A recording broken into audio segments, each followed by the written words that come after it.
ठीक लग रही थी, लेकिन आज हमारे सामने जो फुटेज आई है, एक तरफ फारूक अब्दुल्ला आराम से गेट से चलते हुए आ रहे हैं, दूसरी तरफ उनके पुत्र सीएम मोहम्मद अब्दुल्ला जो दीवार फांद कर, उनके साथी भी दीवार फांद कर जाते हुए दिखाई दे रहे हैं। उमर अब्दुल्ला चीफ मिनिस्टर है यहाँ का जी। उमर अब्दुल्ला के पास Y+ सिक्योरिटी है।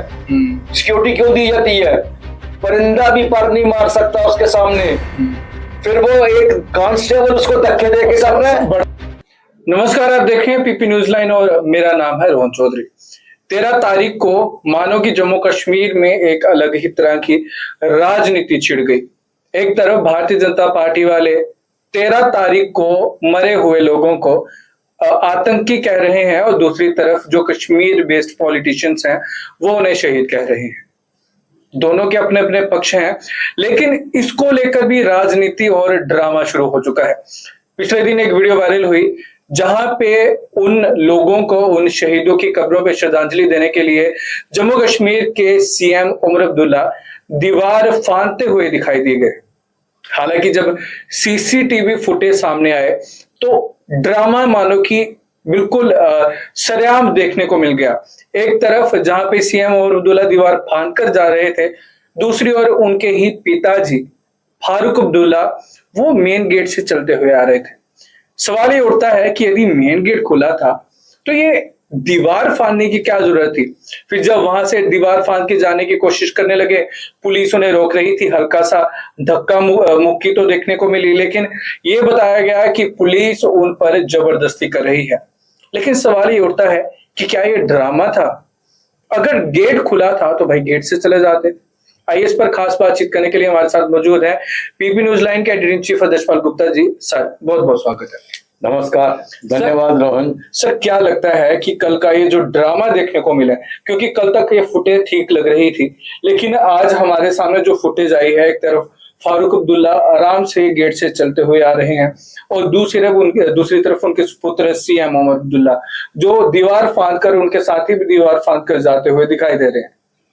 रोहन, ये राजनीति एक ड्रामा है जिसमें हर एक अपना अपना रोल प्ले कर रहा है। जो ज्यादा अच्छा तरह से वो उसको अपने डायलॉग बोल लेता है, अपनी परफॉर्मेंस दे देता है, उसकी वाई लुटी जाती है और हर एक चाहता है कि हमारी वाई लुटी जाए।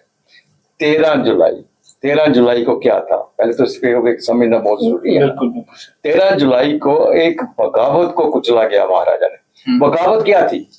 एक अफगानी टेररिस्ट को, उस वक्त एक विद्रोही को जेल से छुड़वाने के लिए जेल के दरवाजे को, मेन दरवाजे को आग लगा दी गई और उसके बाद अंदर जाके गेट को तोड़ा गया उसे छुड़वाने के लिए। उसके बदले पुलिस ने उनको ऊपर अलर्ट भी किया, लाठीचार्ज भी किया, हवाई फायर भी किया। जब नहीं हटे, उनको लगा कि ये हमें भी मार देंगे और उसको भी लेके छुड़ा के ले जाएंगे, तो मजबूरन उन्हें गोली चलानी पड़ी और उन गोली में जो मारे गए उन्हें वो शहीद कहते हैं। जो गोली चलाने वाले थे वो ब्रिटिश नहीं आए थे, नहीं वो इंडियन थे, वो भी यही के थे, जम्मू कश्मीर के जी। वो भी उनमें से भी हिंदू भी होंगे, मुसलमान भी होंगे, मुसलमान भी थे, बिल्कुल सर। तो अब बार बार उस बात को लेके तब से लेके आज तक उसको शहीद कहते रहे हैं। और जम्मू वाले जो महाराजा को मानते हैं, महाराजा की इज्जत करते हैं, तो कहते हैं जो महाराजा की राज्य है, महाराजा की स्टेट है। महाराजा, ब्रिटिश सरकार को भी उन्होंने स्टेट नहीं दी थी, स्टेट अपने पास से, महाराजा के पास स्टेट थी। उस स्टेट को मानने वाले वो महाराजा के बगावत करने वालों को वो समझते हैं, वो समझते हैं बागी थे वो, और बगावत को कुचला गया। बगावत जो ऐसे ही कुचली जाती है, अगर ऐसे अभी भी कुचली गई होती ना तो आज ये दिन ना देखने पड़ते जम्मू कश्मीर को। आज जम्मू कश्मीर के अंदर इस तरह के आतंकवाद नहीं होता। ये एक लंबी कहानी हो जाएगी, लेकिन फिर भी सबसे बड़ी बात यह है कि जम्मू के लोग इसे बगावत समझते हैं, वो इन्हें शहीद समझते रहे। इतनी देर तक समझ सके, समझते रहे। 70 साल से ज्यादा, 70 साल से, लगभग 90 साल हो चुके हैं। अब जबकि यूटी बना, जबकि 370 खत्म हो गई, भारत सरकार ने बहुत सी छुट्टियों को कैंसिल कर दिया। उसमें से एक ये भी थी, शेख मोहम्मद अब्दुल्ला के जन्मदिन की भी छुट्टी थी, शेख मोहम्मद के जन्मदिन के साथ मरने की भी छुट्टी थी। बट छुट्टियां इतनी दी थी, वो छुट्टियों को खत्म किया, जिसमें से शेख मोहम्मद अब्दुल्ला के जो जन्मदिन की छुट्टी को भी खत्म किया गया और इस छुट्टी को भी खत्म किया। पहले जो लड़ाई इन्होंने की कि हमें ये छुट्टी दे दीजिए, ये छुट्टी को वापस दिया जाए, मना कर दिया एलजी साहब ने। तो हम अपने दर्शकों को बता दें कि हमारा चैनल जो है हमेशा जो सही बात है वो सामने लाता है। बिल्कुल। हमने भारतीय जनता पार्टी पे भी आरोप लगाए, जहां गलत ही हमने जहां गलत वहां उनके ऊपर आरोप लगाए, चाहे वो उर्दू को लेके बात की, ठीक है कल कैट में जाओ उन्होंने मैंने इनको थोड़ी सी राहत दी है, लेकिन हमने बार बार इन्हें जिताया, बार बार इनके मुंह पे कहा कि आप गलत कर रहे हो, आपको करना चाहिए।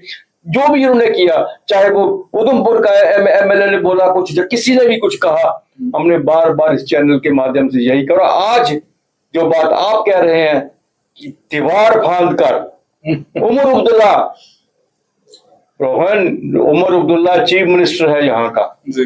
उमर अब्दुल्ला के पास Y+ सिक्योरिटी है। सिक्योरिटी क्यों दी जाती है? परिंदा भी पर नहीं मार सकता उसके सामने, फिर वो एक कांस्टेबल उसको धक्के दे के कर रहा है। बड़ा सवाल है सर, वो कैसे कैसा ड्रामा कर रहे हो आप? एक कांस्टेबल आपको रोक रहा है जबकि वो दीवार फांद रहे हैं और उनके डिप्टी सीएम नीचे मजे से देख रहे हैं उनको। अरे आप क्यों नहीं फांदे साथ में? क्योंकि ड्रामे में हीरो ही चाहिए था ना, साइड हीरो की जरूरत नहीं थी। एग्जैक्टली। वो फुटेज सामने आई, दूसरी फुटेज आपने फिर निकाली आज एक, जिसमें से गेट खुला था और डॉक्टर फारूक अब्दुल्ला अपने साथियों के साथ अंदर आ रहे थे। फिर ये ड्रामा किस लिए? ये ड्रामा लोगों को किस लिए दिखा रहे हो? इसीलिए आप राज्य का दर्जा मांग रहे हो। हमने भी बार बार यही कहा कि जम्मू कश्मीर को राज्य का दर्जा दिया जाए, कि नेशनल कॉन्फ्रेंस को पूरी ताकत दी जाए ताकि वो राज्य संभाल सके, क्योंकि वो चुनी हुई सरकार है। लेकिन हमने ये ड्रामा करने के लिए राज्य का दर्जे की हामी कभी नहीं भरी। हमने अपने चैनल से ये कभी नहीं कहा कि राज्य का दर्जा आपको इसलिए दिया जाए कि आप दीवार फांदे, एक चीफ मिनिस्टर दीवार फांद के जाए जबकि दरवाजा खुला है, गेट खुले हैं, सिक्योरिटी आपके साथ है। और अगर आपने जाना है तो किसी, जब आप कह ही रहे हो कि 13 क्या 14 क्या 15 क्या कभी भी जा सकते हैं, तो जाते हैं और 10 दिन ठहर के। इसमें कौन सी बात थी? 13 जब आप ही के शब्द है ना, बिल्कुल, कि 13 जुलाई क्यों? हमें 13 जुलाई को रोक दिया। हम 14 को जाएंगे, 15 को जाएंगे, 16 को जाएंगे, कभी भी जाओ। अभी जब दिल करता है जाओ किसी की कब्र पे जाके, अगर आपको लगता है कि इसके लिए मुझे कोई श्रद्धा है, इसके लिए मुझे श्रद्धांजलि देनी है, किसी भी कब्र पे जाओ। पर जिस चीज के लिए रियासत जम्मू कश्मीर जो है, जम्मू और कश्मीर दोनों मिलके है, लद्दाख भी इसके साथ था, अब तीनों को मिला के वही होगा तो यहाँ पे मेजॉरिटी कहेगी। लेकिन एक तरह से विभाजन की राजनीति ही दिख रही है, क्योंकि जम्मू वालों का अलग मत है, कश्मीर वालों का अलग मत है। देखा जाए तो दोनों डिवाइड हो चुके हैं, कश्मीर अपनी विचारधारा में, जम्मू अपनी विचारधारा में। जम्मू के जो नेता हैं वो जम्मू की राजनीति के लिए उनको आतंकी बता के, वो उनको शहीद बता के एक बहुत बड़ा ये स्टेटमेंट दिया था उमर अब्दुल्ला ने कि उस दिन ये जलियांवाला बाग की तरह इंसिडेंट हुआ था।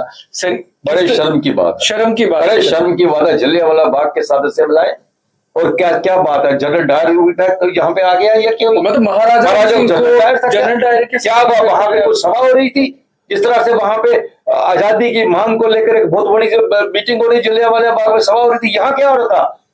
गेट को जला दिया गया था, तोड़ दिया गया था, छुड़वाने की कैदियों को कोशिश की थी, वो भी अफगानी विद्रोही को छुड़वाने की कोशिश की थी, उसका मुकाबला इसके साथ कर रहे हो। मैं कहता हूँ इतनी हमदर्दी नेशनल कॉन्फ्रेंस के साथ जो हमारी थी, उसमें जो दरार आ गई है, ऐसे शब्द जब सुनते हैं। ये नेशनल कॉन्फ्रेंस हमने सोचा था इस स्टेट को चलाएगी, लोगों ने इनको वोट दिए हैं, लोगों इनके साथ हैं, जब लोगों की वोटों के साथ जीत के आई है, इन्हें पूरी ताकत देनी चाहिए, राज्य का दर्जा दिया जाना चाहिए।